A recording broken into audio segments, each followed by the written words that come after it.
This is the Capital Games Movie Club. I am the Wiz. Today, we have a chunky special segment that we have today here on the Capital Games Movie Club. I'm going to talk about who I think will make Best Picture at this year's Oscars. Of course, the Oscars are going to be announced on Tuesday, January 24th, with the ceremony being held on March 12th, 2023. Since there is going to be 10 nominations for the Best Picture, I figure I'm going to have to make 10 snubs.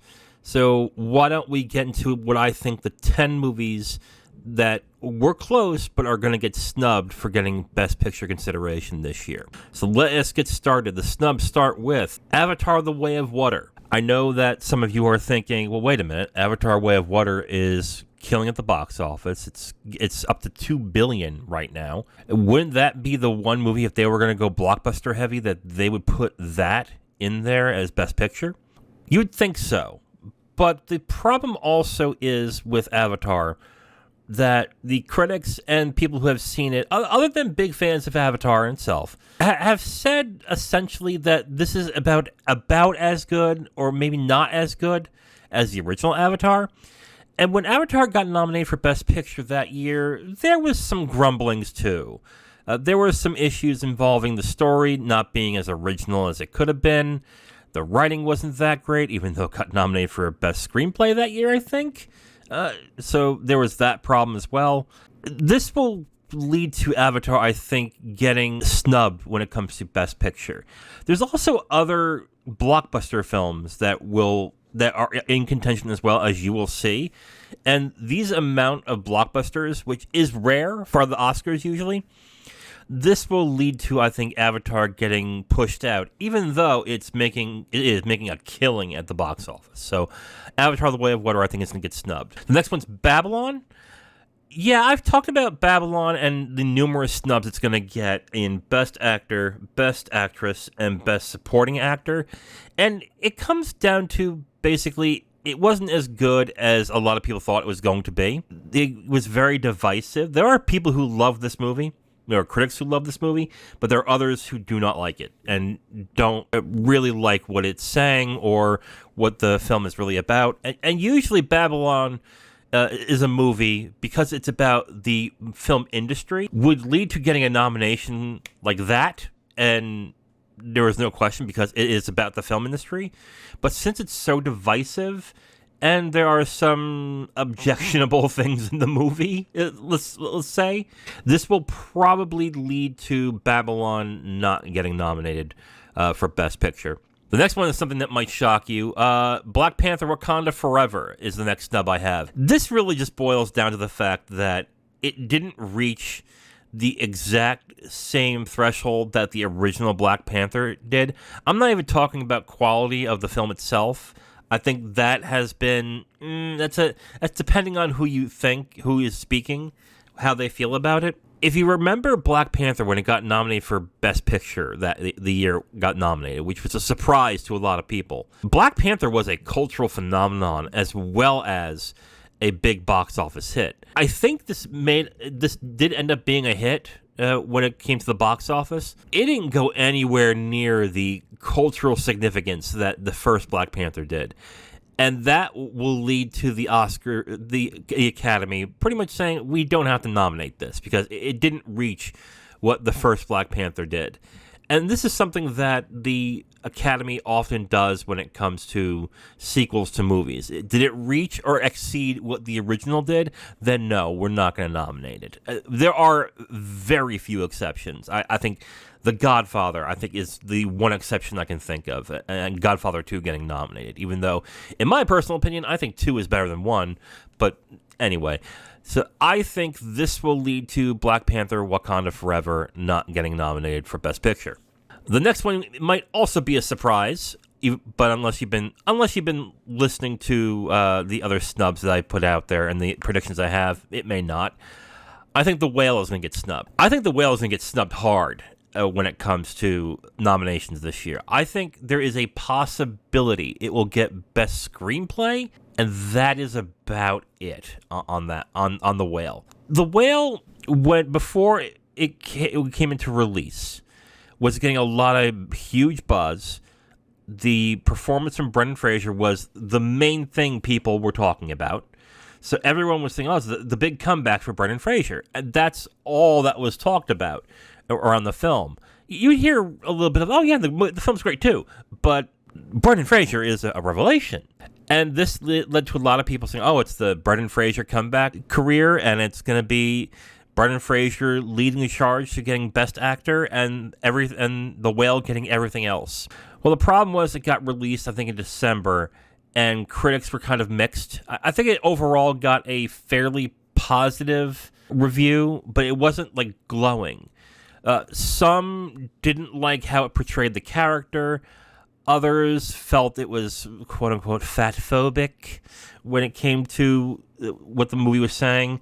And with how socially conscious the Oscars and the Academy is right now, I don't think they want to add another controversy on top of the other controversies that they have on their plate, even though I think if it did get nominated, it wouldn't have been that big of a deal. And on top of that, it's the talk of The Whale and its meteoric rise to getting Best Picture nominations and like a lot of nominations has slowed significantly.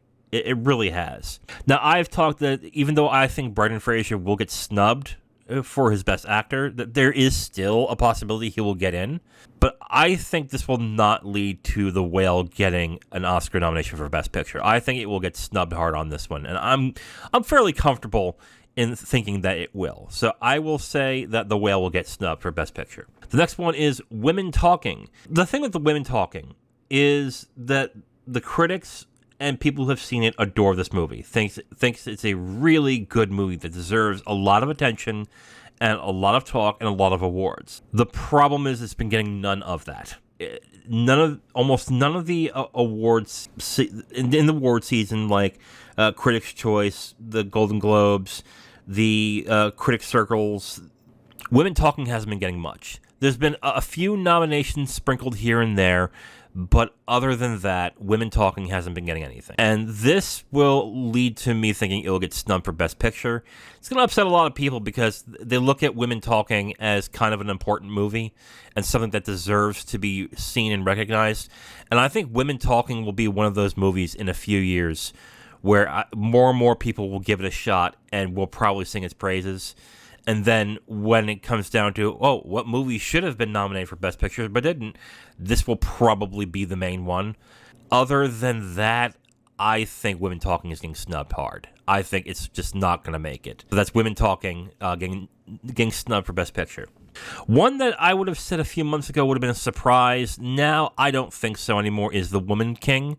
So I talked about this when I thought Viola Davis is going to get snubbed for Best Actress, when Gina Price-Bythewood is going to get snubbed for Best Director. I think Woman King is getting snubbed for Best Picture as well, and that is mainly to do with the fact that this movie is like a mishmash between two different types of methodologies when it comes to filmmaking in the Hollywood system, and that is a mix of independent and blockbuster. This year, it looks like that the Academy wants to honor both, but not ones that mash both together. They want clear distinctions as to what is what, who is who, and who are the ones that we're honoring. And this leaves The Woman King in a fairly sizable predicament, because The Woman King, from what I've read and what I've heard from critics, is that it's kind of both in a way, but not really. There are some really good action sequences. There is some depth to the characters that is unlike most blockbusters. Still, it's kind of hard to really differentiate what it is. Is it a blockbuster movie? Well, it's too thoughtful for a blockbuster movie. Is it an art house movie, or is it an independent film? It's not as thought-provoking as an independent film. So this will lead to The Woman King, I think, getting snubbed. On top of that, The Woman King the talk on it has died down significantly. A dangerous place you want to be in when it comes to getting nominated for Oscars is that no one's talking about it, or that maybe your nomination is a foregone conclusion.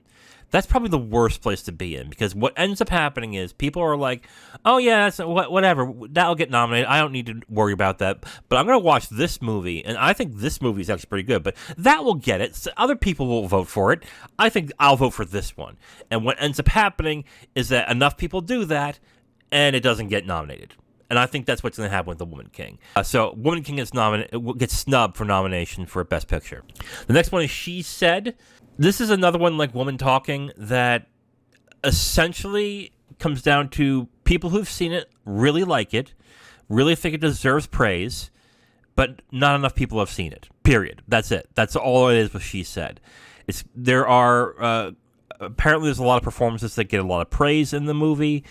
It's a movie that if people have seen that they end up really liking, and I'm glad that I have seen it, and they sing their praises of the movie. But for some reason, others are not keen into watching this movie, so they kind of leave it to the wayside. This will probably be another one of those films, like Woman Talking, where in a couple of years, people actually come around to seeing it, really enjoy it, and wonder why it didn't get nominated, and this is probably going to be why. So I think She Said will get snubbed for Best Picture. The next one I think is going to get snubbed for Best Picture is Guillermo del Toro's Pinocchio. There's only one reason why this is going to get snubbed, and that is there's an anime feature section in the Oscars, and since then I think the only movie that has been nominated for Best Picture that is an animated film was Up. Ever since they did a Best Animated Feature, I might be wrong. I think Finding Nemo got I think it's Up. I think Up is the last one. But since then, it has been very rare for a animated feature to get Best Picture nomination when this other category is there specifically for animated features. It will get nominated there and win, but I don't think it will lead to it getting nominated for Best Picture, sadly. I would like to see more animated films get nominated for Best Picture, but yeah, that's just how it is now. So I think Guillermo del Toro's Pinocchio gets snubbed. The next one is Park Chan-wook's Decision to Leave. I think there's going to be more movies that are foreign language based that are going to get nominated for Best Picture this year. I'm going to tell you who it is when that time comes, of course. But something is telling me that Decision to Leave is going to be the one that gets snubbed on here. The talk around it has been quiet, I should say. And that's mainly because Decision to Leave was released in around May or June after it won in Cannes pretty well. And there has been a concerted push to put it on streaming platforms and to get people to watch it. Unfortunately, they chose Mubi in order to do that, a very understated, very seldom seen streaming service that if they really wanted more people to see it, I think they would have chose like HBO Max or Netflix, but they chose Mubi for some reason, and I think that was a tactical mistake on that one. Not that I have a problem with Mubi, I like Mubi, but in order to get more people to talk about it and to want to have it nominated, that really was not a good decision to put it on Mubi. I think with that tactical error that they made and the fact no one's talking about it really anymore, I think that's going to lead to Decision to Leave getting snubbed for Best Picture. And finally, I think the last one that's going to get snubbed is Glass Onion, A Knives Out Mystery. There is one big reason why I think Glass Onion is probably not going to get nominated, and that's the fact that it's on Netflix. I know some of you are like, well, wait a minute, Mank got nominated, Roma got nominated. What's wrong with Glass Onion being on Netflix? Well, the problem is that it's a blockbuster movie, and most people, when they want to nominate blockbuster movies, want to talk about how much money it made. And Glass Onion only had a week in the box office to make money, and then Netflix threw it right onto the service about a few weeks later. There's no discernible way to figure out how much money that Glass Onion made because it's now entrenched in the Netflix sphere where it's just going to be on that service. So there's no way of knowing, how much money did it make? You don't know because it's on Netflix now. And you can't figure out what it is. This will lead to Glass Onion, I think, getting snubbed. And even then, I know some people who have sung the praises of this movie, think that Janelle Monáe is very good in the movie. But when it comes to a blockbuster, what matters most when it gets nominated for Best Picture is how much money did it make. And not only just if it's good, but did it make a lot of money too? Because if it didn't make a lot of money and it's a blockbuster and it's great, they don't get nominated. And that's going to be the issue with Glass Onion. It didn't make money because really Netflix had no intention of it to make money, and that will lead to it getting snubbed for Best Picture. Okay, let us get down to the final 10 nominees for Best Picture, who I think will be the predicted nominees for Best Picture. Let's go with the obvious one. Let's go with The Fabelmans. Steven Spielberg, a directed film. They usually always get nominated. Look at War Horse. Look at Munich. Look at a bunch of other films that are his lesser-known films, Amistad, that get nominated, even though I think not a lot of people have seen it. So Fabelmans will definitely get it. And also, this movie is about Spielberg, someone that the Academy adores. So they're going to nominate this movie. So Fabelmans gets nominated for Best Picture. The next obvious one is going to be Banshees of Inisherin. Martin McDonagh has been getting a lot of praise for this movie. He's been getting a lot of praise for other movies that he's done. In Bruges, I believe, was snubbed big time when it was released around the time for Best Picture, so they're going to make up for that here. On top of that, Banshees of Inisherin's gotten a lot of praise. A lot of people like the movie. Colin Farrell's going to get nominated for Best Actor. A bunch of actors can get nominated for Best Actor in their categories in this movie. It is going to be a big movie that I think will get a lot of nominations this year, so this is a lock for Best Picture. Another lock for Best Picture, Tar. Tar is another one that is just catnip for the Academy. It is an erudite movie with a central key performance from an actress they really, really like to honor, and it also has a director that has not been directing for over a decade, who came out, banged it out of the park, and put up a great movie. This will lead to the director getting nominated, Todd Field. This is going to lead to Cate Blanchett getting nominated. Of course, she's the front runner. It might lead to other actors getting nominated. It's going to get screenplay. It's going to get cinematography. It's going to get a bunch of award nominations. This is going to be the movie that I think gets the most nominations out of any film this year, because this is the type of film that when the Academy gets their grips on it, they want to put it in almost every category they can. Not only am I saying that the Best Picture, Tar, is getting in, I think Tar will end up getting the most nominations. I might come to regret that, but yeah, that's my feeling on it. I think Tar is going to get nominated for Best Picture. Another obvious one, Everything Everywhere All at Once. The praise for this film has been nonstop since March. Critics have liked it. It made a good amount of money for the budget that it had. It's got comeback performances and stand-up performances by Michelle Yeoh, Ke Huy Quan, Jamie Lee Curtis. All these people have been around a long time, where the Academy are going to look at that and go, wait, these people have never been honored before? And they're going to nominate them, and they're going to feel good about it, and they're going to nominate this movie for Best Picture and feel good about it, and then that's it. It's not going to win anything else.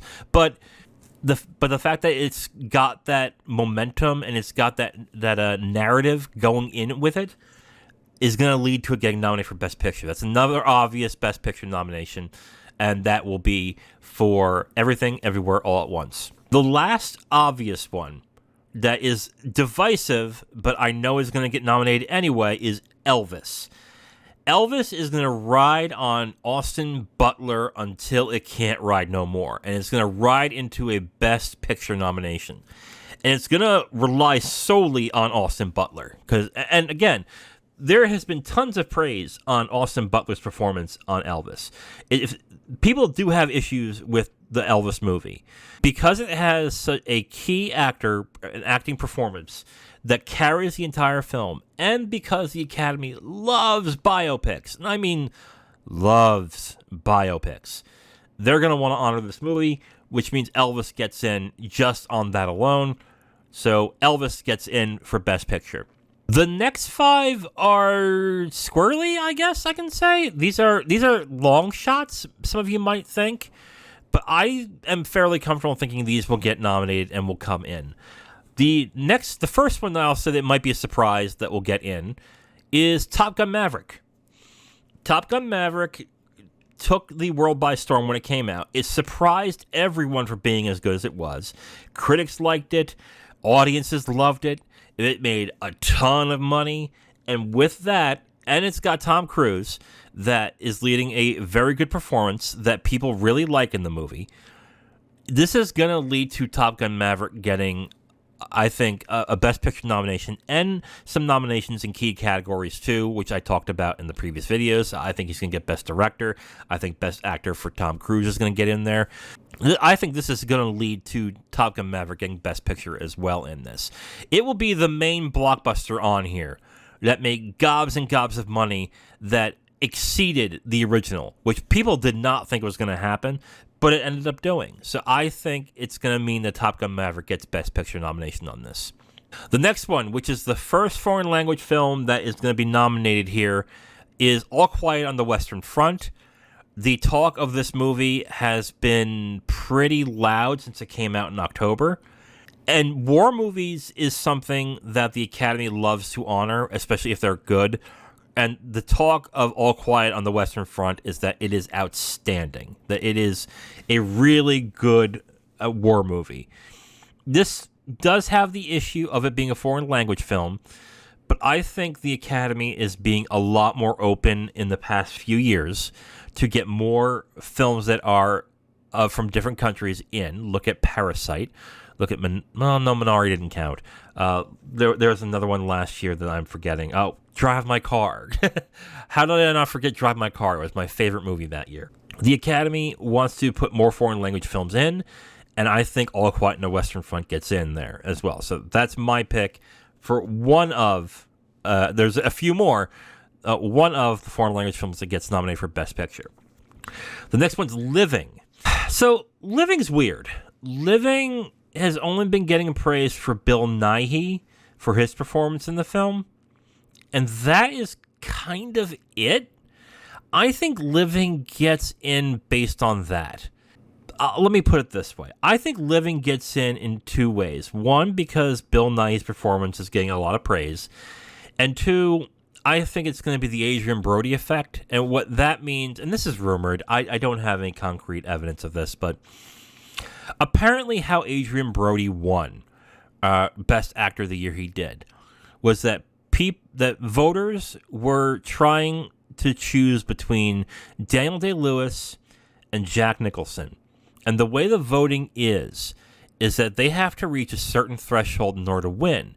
And they didn't, which led to the third place person meeting the threshold, which is Adrian Brody, who got the win for Best Actor. That's rumored. I'm not sure if that's true or not, but that would explain how he won for The Pianist that year.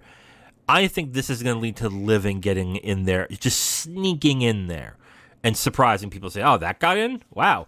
And I don't think Living is going to get that many nominations. I think it's going to get Bill Nighy, maybe a writing, maybe a cinematography, maybe editing, and that's it. I don't think it gets anywhere else. Maybe costume design. But that's it. I don't think Living goes anywhere else. But I think this will surprise people in getting a Best Picture nomination. The next foreign language film, well, yeah, I guess it counts as a foreign language film. The next foreign language film that I think is going to get nominated is Triangle of Sadness. Triangle of Sadness won the Palme d'Or, so it's got some credibility in its name when it comes to movies that are going to be in nomination contention. It's gotten a lot of good buzz. It's got a lot of talk. It is going on streaming and on services at the right time, so people can plunk down $6 to rent it and watch it. So they have that in there as well. And Dolly De Leon, I think, is going to get nominated for Best Supporting Actress. So there is a little bit of that as well. And Ruben Östlund is a director I think that the Academy has wanted to honor at some point, and this might be it. And the themes in the movie kind of fit to where the Academy wants to fashion where they're, I guess, where they want to go in the direction of what they want to honor. So I think this will lead to Triangle of Sadness getting a nomination for Best Picture. That's the second foreign language film. And the 10th film, which I think will surprise a lot of you, which I might be wrong on, but the 10th film that I think that will make it is also a foreign language film that took the world by storm, and I think is still continuing to surprise and delight people as they watch it for the Oscars, is RRR. RRR got big on social media in around April, May-ish, I think. And because of that, a lot of GIFs, a lot of videos start going around about certain sequences in the movie. Specifically, the Natu song that is being nominated for Best Song. Now, some people are going to think, oh, but that's the most it will get. I don't think so. I think this was a big deal this year, and the Academy will want to show how diverse they are and want to get something like RRR in when it comes to Best Picture nominees. That, and it's gotten a lot of praise, and there is a big enough fan base that if RRR gets nominated, people will be really happy it did get nominated. It has no shot of winning, of course, but when that gets released, that it's gotten nominated for Best Picture, that's going to make a lot of people who are big film fans happy. Whereas, let's say some things that they want to get snubbed, they're going to say along the lines of, well, let's say The Woman King. Oh, The Woman King got snubbed, but if RRR got in, okay, I guess it's a wash. I think that is kind of the tactical thing going on here that might happen. I think there's going to be more foreign films in the Best Picture category than any other year, and I think RRR is going to be one of them as well. So that is my decision. I think RRR is going to get the 10th nomination for Best Picture. Okay, so here are my 10 predictions for nominees for Best Picture. The 5 that are not going to be surprised: The Fabelmans, The Banshees of Inisherin, Tar, Everything Everywhere All at Once, Elvis. And the 5 surprises that I think might get in are Top Gun Maverick, All Quiet on the Western Front, Living, Triangle of Sadness, and RRR. The nominations will be announced on Tuesday, January 24th, with the ceremony being March 12th, 2023. That's it for all the nominations for the big categories that I have. I think what I will do is I will do another special podcast on Tuesday when they're announced, going over how accurate I was and what I think was a surprise, what wasn't a surprise when it comes to what was announced for the Oscars. And then shortly before the time in which the Oscars are running, which is March 12th, I will do who I think might win. But between then, what my plan is, after I'm done with the Sight and Sound 100 for this month, I'm going to start watching the movies that got nominated for Oscars this year, including Best Picture, Best Actor, Writing, Directing, Cinematography. I'm going to watch a bunch of them and see how it turns out for those films and what I think of them. So look forward to that. But until then, this is the Capital Games Movie Club. I am The Wiz. Talk to you next time. Bye.